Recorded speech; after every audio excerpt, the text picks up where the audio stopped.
Chapitre 46. Comme je le pensais. 4. Les vassaux ne pouvaient rien dire et se contentaient de garder la bouche fermée. Il n'y avait pas de place pour la réfutation. Jeune seigneur, à cause de vous, notre relation avec Répoldé s'est déjà détériorée, rendant la situation dans le domaine quelque peu difficile. Alors, vous dites que ce n'est pas suffisant. Bien sûr, ce n'était pas suffisant. Pour la famille Ferdium, avoir un flux d'argent régulier était plus important qu'un paiement forfaitaire. Ce domaine n'avait aucun moyen de générer des revenus par lui-même. Il était gênant d'exiger de l'argent tout en blâmant quelqu'un pour sa situation. Avec Guilain détenant l'argent, l'équilibre des pouvoirs avait complètement changé. Devrions-nous également lancer une sorte de projet de développement? Le baron Omer n'essuya la sueur qui coulait sur son visage, perdu dans ses pensées. Cependant, Guilain avait déjà sécurisé la pierre runique, et la recherche d'autres ressources ne mènerait qu'à la même conclusion. Il devait être prêt à prendre des risques et à subir des pertes s'il voulait progresser. Bon sang! Comment ce bâtard s'est-il retrouvé avec une ressource aussi précieuse? Il n'y a aucun moyen de la lui prendre. À proprement parler, la forêt des bêtes n'était pas le territoire de Ferdium. Elle était simplement reconnue comme faisant partie de leur terre car elle bordait le domaine. À moins qu'ils ne la lui prennent de force, il n'y avait donc aucun autre moyen de sécuriser la pierre runique que Guilain possédait. Alors que tout le monde se tenait là, ne sachant pas quoi faire, Guilain reprit la parole. HM, il semble que tout le monde soit dans une situation difficile. En tant que jeune seigneur, je ne peux pas simplement ignorer les difficultés du domaine. Bien que son ton soit sournois, les vassaux ne purent s'empêcher de le regarder avec un peu d'espoir dans les yeux. Même Zwelte était attiré, son expression remplie de curiosité face aux paroles de son fils. Voyant la réaction de tout le monde, Guilain sourit et continua. Dès le début, j'ai récupéré la pierre runique pour le bien du domaine. Je compenserai ce que nous avons perdu à cause de Répoldé. Au mot de Guilain, les vassaux hochèrent la tête, visiblement soulagés. S'il avait piqué une crise et insisté pour tout garder pour lui, il n'aurait eu d'autre choix que de se battre et de le lui prendre. Mais puisqu'il avait proposé d'en donner au moins une partie, il pouvait respirer un peu plus facilement maintenant. Cependant, il y a quelques conditions. À ces mots, les vassaux ne purent cacher leur expression nerveuse. Ils avaient peur de penser au genre de conditions que ce jeune seigneur notoirement gênant pourrait poser. J'ai remarqué que Scaovan de la garde n'était pas là. J'ai entendu dire qu'il a été emprisonné. Est-ce vrai? À ces mots, le baron Omer hocha la tête. Il a été emprisonné pour avoir fait de faux rapports au seigneur. Nous prévoyons également de le dépouiller de son titre de chevalier. Pour un chevalier qui a juré fidélité de mentir, c'est un péché grave en effet. La voix d'Omer n'était sensiblement plus douce qu'avant. Il avait clairement compris qu'il n'y avait plus aucun avantage à pousser ou à tirer contre Guilain. Cependant, sa réponse portait l'implication subtile que l'emprisonnement de Scaovan était la faute de Guilain. Hochant la tête, Guilain leva un doigt et parla. Tout d'abord, libère Scaovan. C'est moi qui l'ai forcé à agir, il n'avait donc pas le choix dans cette affaire. Il est probablement plein de regrets, il préférerait mourir. Les vassaux semblaient mal à l'aise. Pardonner le crime d'avoir menti au seigneur porterait atteinte à l'autorité du seigneur. Cependant, ce n'était pas comme s'il n'avait pas d'excuses, et comparé à la gestion globale du domaine, c'était un problème mineur, donc aucun d'entre eux n'exprima d'opposition. Guilain continua de parler puisque les vassaux restèrent silencieux. Deuxièmement, je vais officiellement procéder à la construction de la garnison. Les ouvriers et les soldats ont besoin d'un endroit où loger. Les vassaux acquiescèrent, car c'était une condition raisonnable. Troisièmement, comme auparavant, la forêt des bêtes restera interdite. Je ne veux pas de pertes inutiles dans le domaine à cause d'une cupidité imprudente. À ce moment-là, les expressions des vassaux vacillèrent. Ce salaud! Il veut tout accaparer. Pourquoi ne pouvons-nous pas entrer? Vous y êtes allés alors que vous aviez dit que nous ne devions pas. Bien sûr, ils ne faisaient que râler intérieurement et n'osaient pas exprimer leurs plaintes. Comme personne ne disait rien, Guilain posa la dernière condition. Enfin, à partir de maintenant, je serai en charge de reconstituer et de gérer les mercenaires et les forces de sécurité, quel que soit le domaine. Ce serait gênant s'il y avait des interférences à chaque fois que je déplacerais des troupes à l'intérieur du domaine, j'aurais donc besoin de ce niveau d'autorité. Les vassaux commencèrent à avoir des sueurs froides. Guilain venait d'annoncer qu'il continuerait à commander des soldats simples au sein du domaine. Le jeune seigneur essaie d'entretenir une armée privée. Maintenant qu'il a de l'argent, il est complètement hors de contrôle. Ce fauteur de troubles va diriger une armée. Les vassaux sentaient déjà un frisson dans le dos. Si le jeune seigneur de plus en plus excentrique devait diriger des troupes, personne ne pouvait prédire l'ampleur des désastres qui pourraient s'ensuivre. Même maintenant, les mercenaires sous son commandement le rendaient difficile à défier. Jeune seigneur.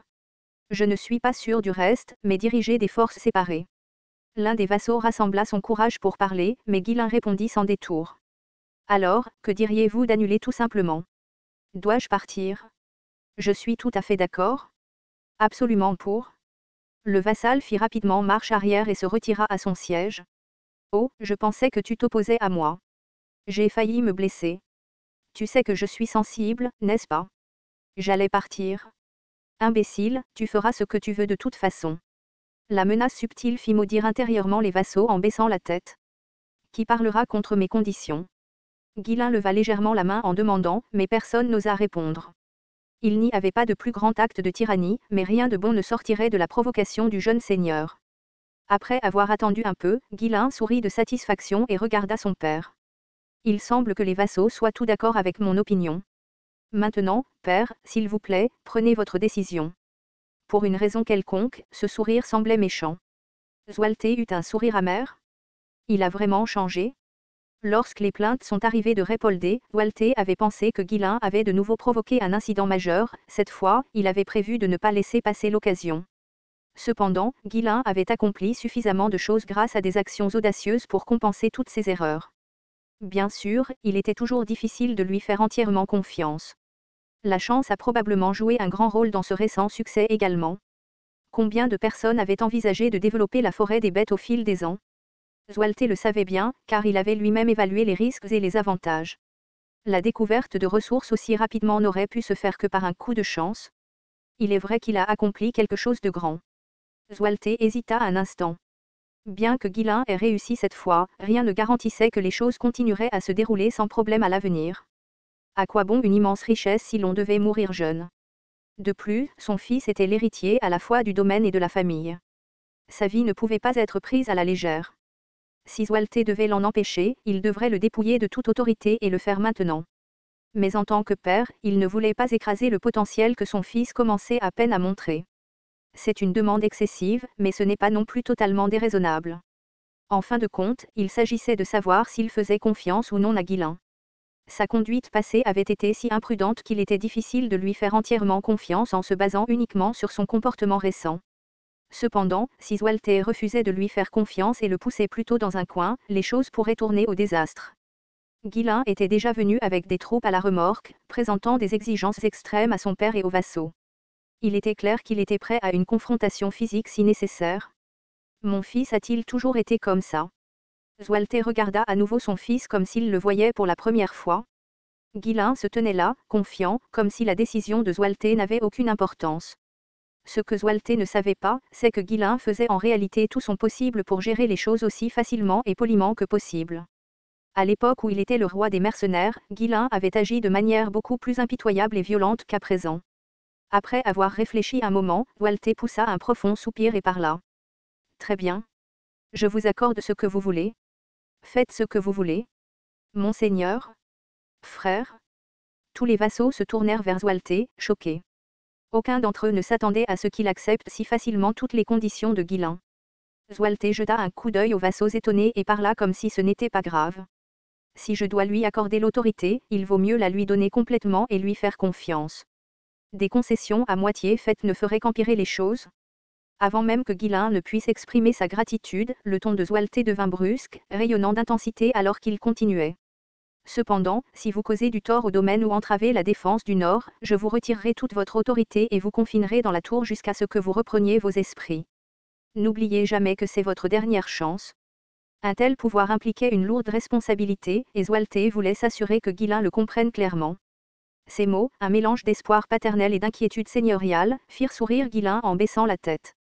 Merci. Vous n'avez rien à craindre. Que comptez-vous faire du reste de l'argent? J'ai un plan. Une fois les questions urgentes réglées, j'ai également l'intention de l'utiliser pour le domaine. Questions urgentes. La phrase laissa une impression étrange. Zwelte était curieux de savoir ce qui pouvait être plus urgent que la situation actuelle du domaine, mais il n'en demanda pas plus. Très bien. Faites ce que vous devez faire. Je te ferai confiance. Bien que son ton soit redevenu aussi direct qu'à l'accoutumée, il était empli d'une émotion qui n'était pas là auparavant. Peu importe ce qu'il disait, Walter ne pouvait cacher la fierté et la joie qu'il ressentait en voyant son fils accomplir quelque chose d'aussi important. Ainsi, les seuls qui restaient dans une position inconfortable étaient les vassaux. En particulier Omern, Rendalf et Albert, qui avaient été les plus critiques envers Ghislain. Ils étaient maintenant dans une situation bien plus inconfortable que les autres. Omern se creusa la tête si fort qu'il avait l'impression que de la vapeur allait commencer à sortir de sa tête. Bon sang, c'est un désastre. Maintenant, je suis coincé sous la coupe de ce fauteur de troubles. Comment les choses ont-elles pu finir comme ça? Omern était celui qui s'opposait le plus à la première suggestion de Ghislain de développer la forêt des bêtes. Si seulement il l'avait pleinement soutenu et poussé à l'époque, il aurait pu s'assurer une part pour lui-même. Le regret le rongeait. Mais sérieusement, qui aurait pu deviner qu'il s'en irait et réussirait comme ça? Cela n'a même pas de sens. Qui aurait pu prédire que le jeune seigneur, qu'il avait rejeté comme un simple novice, ferait réellement preuve d'une telle détermination et obtiendrait un véritable succès? Cela semblait toujours incroyable. Cependant, maintenant que les circonstances avaient changé, Omern ne pouvait pas se permettre d'agir de manière rigide comme avant. Soudain, le visage d'Orn s'éclaira d'un large sourire et il parla. « Oh mon Dieu, vraiment splendide. Tout simplement splendide. Cela signifie-t-il que le jeune seigneur à lui seul rivalise avec l'ensemble du domaine Répoldé? Tu as grandi remarquablement bien. Il semble que Bolin t'ait bien enseigné. » Rarara. Les paroles d'Omern ne contenaient pas une once de sincérité et Albert s'avança, se laissant submerger par la flatterie. J'ai toujours su que le jeune seigneur avait un sens aigu de l'argent. En ce qui concerne le financement, pourquoi ne pas en discuter directement? Il y a beaucoup de questions urgentes qui nécessitent une attention immédiate. Rendalf, bien que son visage se tordît de façon gênée, se joignit à lui avec des mots doux. J'ai toujours cru qu'avec l'audace du jeune seigneur, vous obtiendriez de grands résultats un jour. Vous savez que nous manquons de troupes, n'est-ce pas? Après tout, des forces fortes sont essentielles pour défendre le domaine. Rarara. Ces types dehors, ils sont vraiment.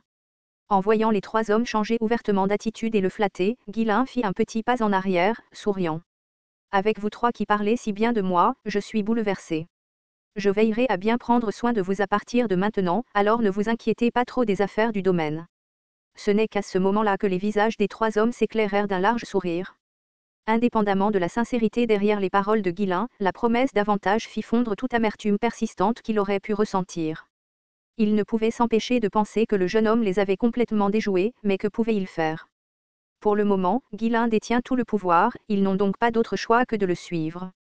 Leur seule option était d'abandonner leur fierté et de se rapprocher de lui.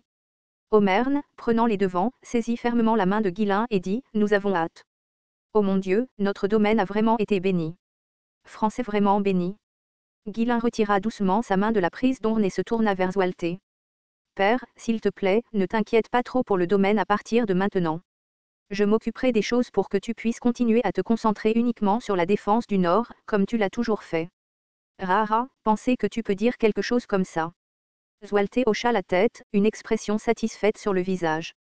La vue de son fils, qui avait tellement grandi en quelques mois seulement, l'étonna. Bien sûr, Walter ne prit pas les paroles de Ghislain tout à fait au sérieux. Il les considérait simplement comme des plaisanteries. Cependant, l'expression sur le visage de Ghislain lorsqu'il se tourna pour partir était plus sérieuse que jamais. Tout se passe comme prévu. Il est maintenant temps de préparer la prochaine étape.